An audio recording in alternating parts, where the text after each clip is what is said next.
ওম অখণ্ড সংহিতা বা শ্রী শ্রী স্বামী স্বরূপানন্দ পরমহংসদেবের উপদেশ বাণী ষষ্ঠ খণ্ড। জগতের পবিত্রতম ধ্বনি। যুবকটি আরও একটি প্রশ্ন করিলে শ্রী শ্রী বাবামণি বললেন, মন্ত্রের সাহায্য ব্যতীত ধ্যান জমাতে কষ্ট হয়। এজন্য রাজযোগীরাও এক হিসাবে মন্ত্রযোগী বটেন। যখনই যে ধ্যান জমাবি সঙ্গে রাখবি পবিত্র ওঙ্কারের অনুক্ষণ স্মরণ। ওম ওম ওম। এর মতো পবিত্র ধ্বনি জগতে আর দ্বিতীয় কিছু নেই। পরমেশ্বরের এটি শ্রেষ্ঠ নাম। জগতের প্রতিটি মানুষের আছে এতে অধিকার। ওঙ্কার পরমেশ্বরেরই নাম। যুবকটি বলিলেন, দিন 10 হয় এ অঞ্চলে একজন সাধক পুরুষ এসেছিলেন। তিনি ওঙ্কারের ব্যাখ্যা দিলেন। ও উ ম মানে ব্রহ্মা, বিষ্ণু, শিব। তিনি বললেন, ওঙ্কার জপের কালে এই 3 জন দেবতার ধ্যান করতে হবে। শ্রী শ্রী বাবামণি হাসিয়া বলিলেন, নিশ্চয় তিনি এই মন্ত্রের সাধন করেন না, তাই একথা বলেছেন। ওঙ্কার তাঁরই নাম, যিনি পরাৎপর, যিনি নিখিলেশ, যিনি সর্বদেবদেব, যিনি সৃষ্টি স্থিতি পালনকর্তা।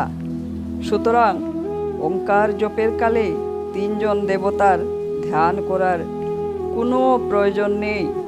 ওঙ্কার জপ করতে গেলে ও উ ম এই 3টি বর্ণের সমাবেশ উপলব্ধ হয়। তাই আদিটুকুকে ব্রহ্মা, স্থিতিটুকুকে বিষ্ণু, লয়টুকুকে শিব বলে লৌকিক সাধারণ দৃষ্টিতে গুরুত্ব আরোপ করার চেষ্টা মাত্র হয়েছে। কিন্তু তাই বলে 3 জন দেবতার ধ্যান করতে হবে কেন?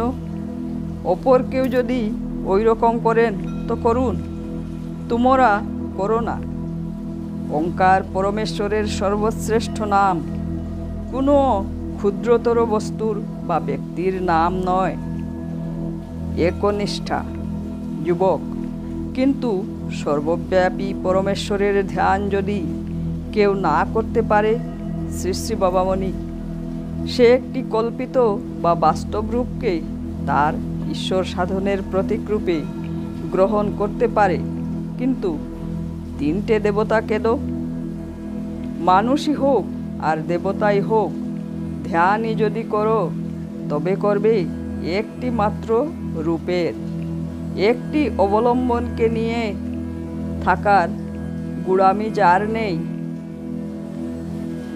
ভগবত লাভ তার অসম্ভব। শত সহস্র দেবদেবীর কল্পনা ধর্ম সাধনার তত ক্ষতি করেনি। একই সাধকের দ্বারা একাধিক মূর্তিতে অভিনিবেশের চেষ্টা যে ক্ষতি করেছে।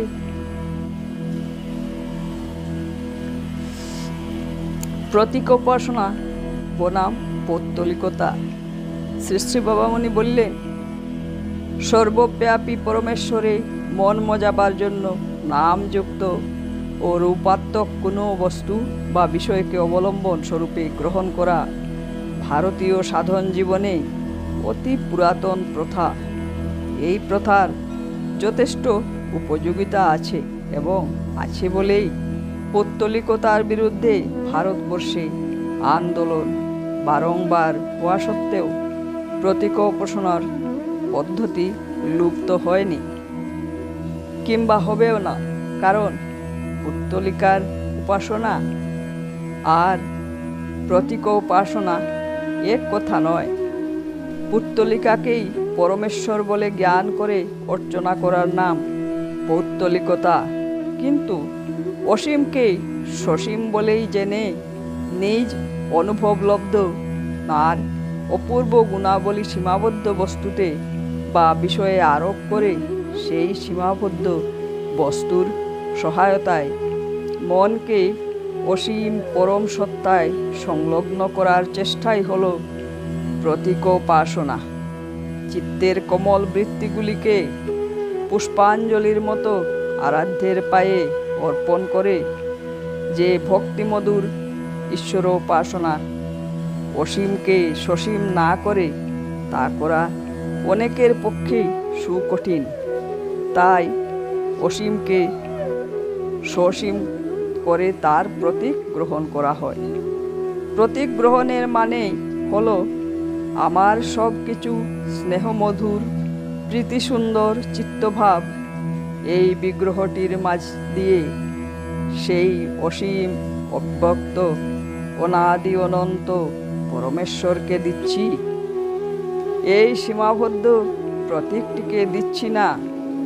প্রতীকটি আমার লক্ষ্য নয়, উপলক্ষ্য মাত্র। লক্ষ্য আমার সর্ব বেদবেদ্য পরমাত্মা। যা কিছু পেয়েছি তার কাছ থেকে সবই আমি ফিরে তাকে দিব, কিন্তু দিবার সহজ সাধন রূপে। প্রতীক হলো কারো মাতা, কারো পিতা, কারো গুরু, কারো স্বামী, কারো ইন্দ্র, কারো চন্দ্র, কারো ব্রহ্মা, কারো বিষ্ণু, কারো গণেশ, কারো রাম, কারো কৃষ্ণ, কারো বা প্রতীক ওঙ্কারনাথ।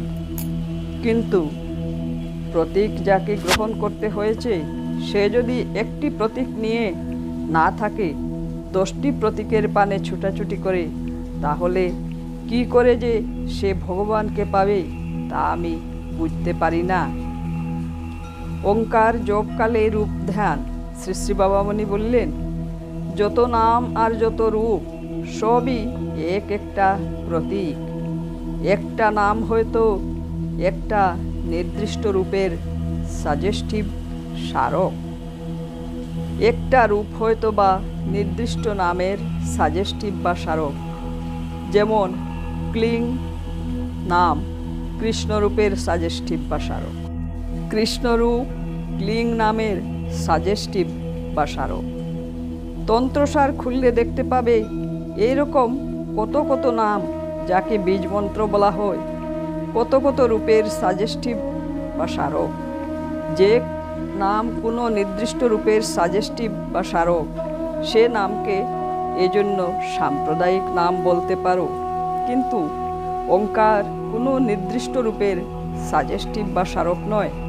ওঙ্কার হচ্ছেন অখণ্ড নাম, এই জন্যই নেই অখণ্ড রূপের, অনন্ত রূপের, অপরূপের সাজেস্টিভ স্মারক। এই জন্যই ওঙ্কার উপাসক কোনো নির্দিষ্ট রূপকে নিয়ে ধ্যান চালান না। নাম করতে করতে যে রূপটি আপনি ফুটে উঠে রূপ হিসাবে, সেইটি তার প্রতীক হয়। কিন্তু নামই প্রধান, রূপ অপ্রধান। নামের আধারে রূপের বিকাশ, রূপের আধারে নামের বিকাশ নয়। সুতরাং নাম করতে করতে যখন যে রূপটি প্রকাশ পায় তাকেই তিনি প্রতীক স্বীকার করেন।